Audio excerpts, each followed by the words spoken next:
Hola, ahora analizaremos juntos un problema de tasas relacionadas en varias variables a través de la distancia entre dos corredores. Muy bien. Este problema es una adaptación de un ejercicio que está en el libro de Larson, el cálculo 2 de varias variables. Dice, corredores en pista. Dos corredores recorren trayectorias elípticas dadas por las siguientes ecuaciones. X sub 1 es igual a 4 coseno de t, y sub 1 es igual a 2 seno de t, x sub 2 es igual a 2 seno de 2t, y sub 2 es igual a 3 coseno de 2t.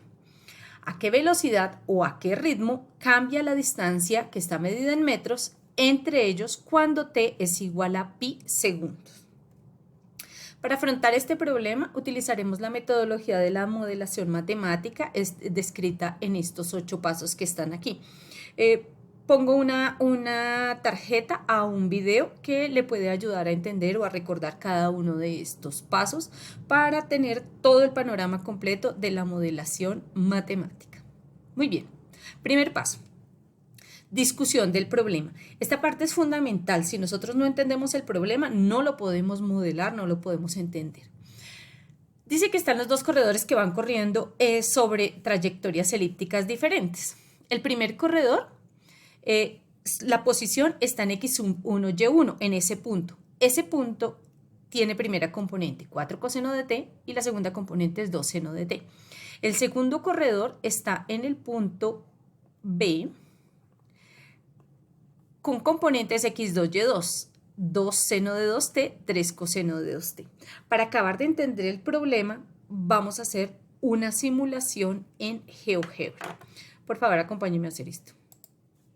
Aquí ya la tengo preparada. Mire los corredores. He puesto un deslizador que está entre 0 y 2pi, porque ellos hacen toda una vuelta completa. Y aquí está la posición del primer corredor en ese tiempo y la del segundo corredor. Por favor, mire la animación cuando el tiempo está transcurriendo. He puesto el rastro para los puntos. Fíjese que sí, efectivamente, como dice el ejercicio, están recorriendo trayectorias elípticas. ¿Qué es lo que quieren que nosotros encontremos? ¿Cómo cambia la distancia entre ellos?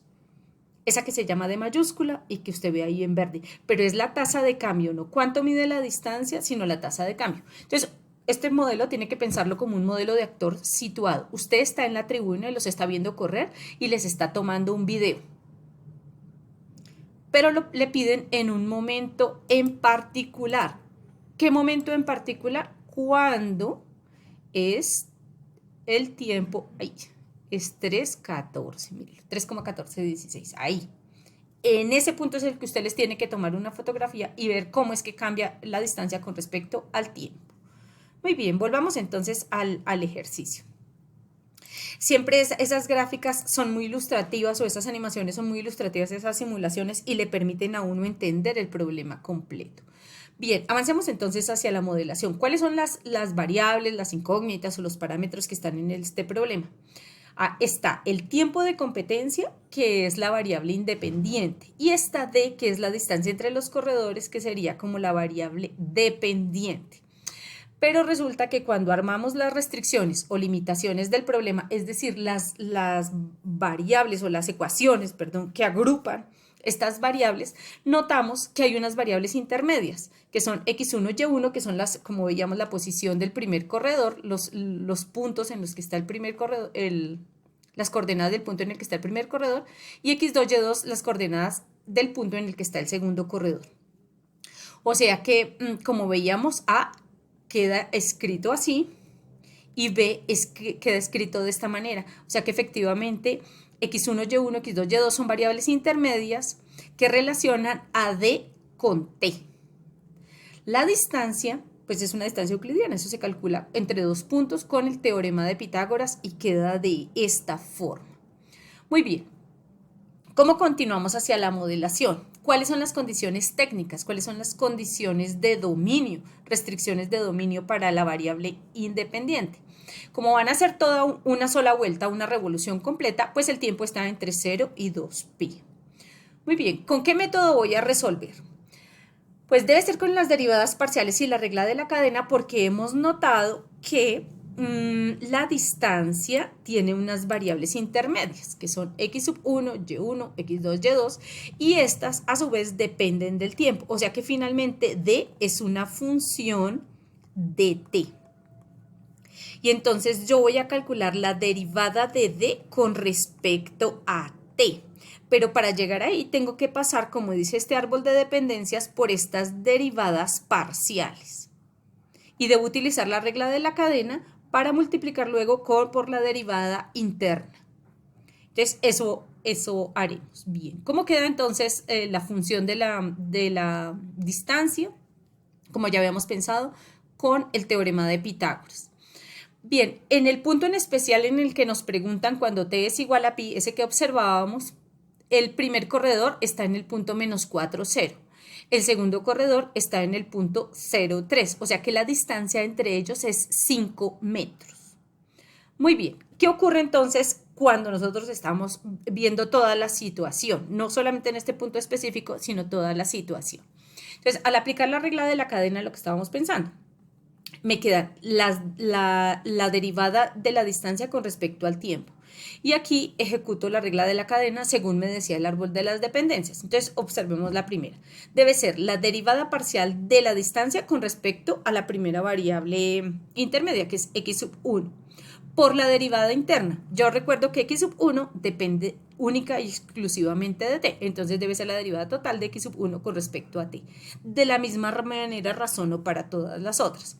¿Qué ocurre en el punto en específico? Entonces, calculando la derivada parcial de d con respecto a x sub 1, pues recuerdo que esa la hago también con la regla de la cadena. Esta derivada parcial está calculada con respecto a x sub 1, o sea que x sub 2, y1, y2 actúan como si fueran constantes. Entonces sería la derivada de la raíz cuadrada evaluada en la función interna multiplicada por la derivada interna. Así las quedaron cada una de ellas. Aquí lo que hice fue calcular en cada uno, en el punto cuando t es igual a pi. Las calculé cada una de ellas. Así están todas las 4 calculadas. Muy bien, ¿qué ocurrió después? Pues que me hacen falta todavía las derivadas internas. Entonces me queda la derivada de x sub 1 con respecto a t. Calculo la derivada y evalúo cuándo t vale pi. De la misma manera hice para todas.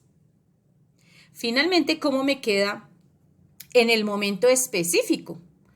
Cuando el t vale pi. Así me había quedado calculada la derivada con la regla de la cadena, la derivada de la distancia con respecto al tiempo. Pero en el punto específico, entonces observábamos que la derivada parcial de la distancia con respecto a x sub 1, pues me había dado menos 4 quintos. La derivada total de x sub 1 con respecto a t nos había dado 0.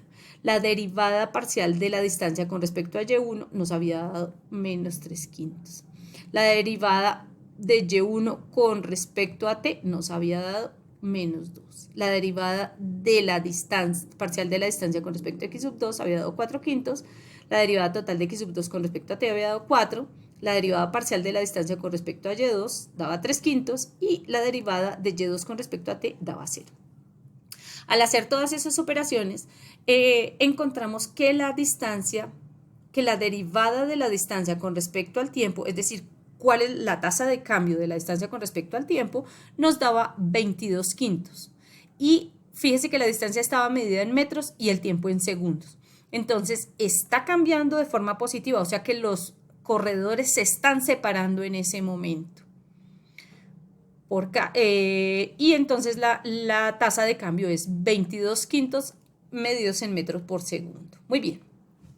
Entonces la velocidad a la que cambia la distancia entre los dos corredores cuando el tiempo es pi segundos es 22 quintos. Así cambia. O sea que está aumentando. Aquí dejo una bibliografía recomendada, incluido el libro digamos que inspiró este ejercicio y información relacionada sobre las diapositivas. Muchas gracias. Hasta pronto.